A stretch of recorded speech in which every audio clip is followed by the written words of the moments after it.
anaeleza sio tu kutoka ndani, hata kava paka na nje yenu. Ndio maana watu wanaosema Mungu anajua moyo wake, lakini muonekano wake ni mchafu kama kahaba, mchafu kama mbwa. Halafu anasema Mungu anajua moyo. Hiyo ni takataka tupu. Hakuna kitu kinakuja nje yako kama ndani yako hakipo. Hicho ndicho Pastor Mwakasose jana kata nazungumzia habari ya mindset. Uwezi ukaamua ukavaa kama hakiko moyoni. Uwezi chagua nguo hii sokoni kama hiyo nguo iko kwenye kichwa. Mikono inafuata tu order ya mind yako. Na unachokula ni kwa sababu ni akili. Uvaaji ndivyo hivyo. Leo kuna mtatizo mkubwa, vijana wanavaa suruali don't touch shoe. Yaani suruali iko juu kimening'inia. Hata socks havai. Kiseti ni fashion za ovyo takataka. Na wao wanasema ni master guide ama ni master guide.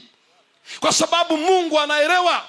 Unashindaje kujua suruali kiunoni ni hapa, lakini unafunga imeregea kama unataka kwenda chooni? Nini iko pale? Kishida iko wapi? Unanyoa kama mtu. Aya. Ndio unaona mpaka watu wanarudishwa hapo. Unafikiri Mungu ajui rangi za kucha zinapaswa kuwa nyeupe?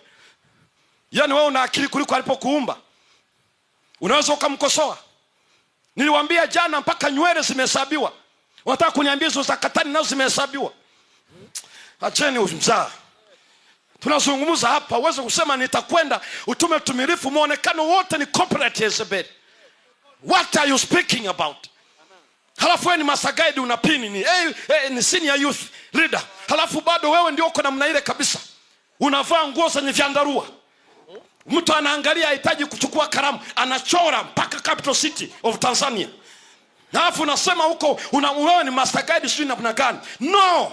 You shall be endured. Atakuvika. Sikiliza ndugu zangu wapendwa, hii ni swala la serious. Atakuwa ndani na atafunika na nje. Endure. Hili ni jambo la muhimu sana. Isipokuwa waamue kumzuia. Alizungumza kwa wote watakaoamini, ndani na nje itakuwa sawa sawa. Sawa sawa. Hiyo ndio equation yake. Ndani maji yatachomoka mle, kijito kisitokauka. Nje ataendure, atafunika, utaishia humo ndani. Sio ndani useme uko sawa, lakini nje wanakushangaa. Hapana. Kaeni kwanza. Mviko uwezo utokao juu.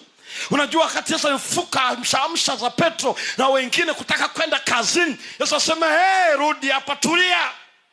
You are disqualified. Subiri aje. Na kuna watu wakiwa na maarifa, wana ukweli na ujuzi, wanataka waingie kazini. Subiri wewe mpaka upate uwezo utokao juu. Bila Roho Mtakatifu we are disqualified.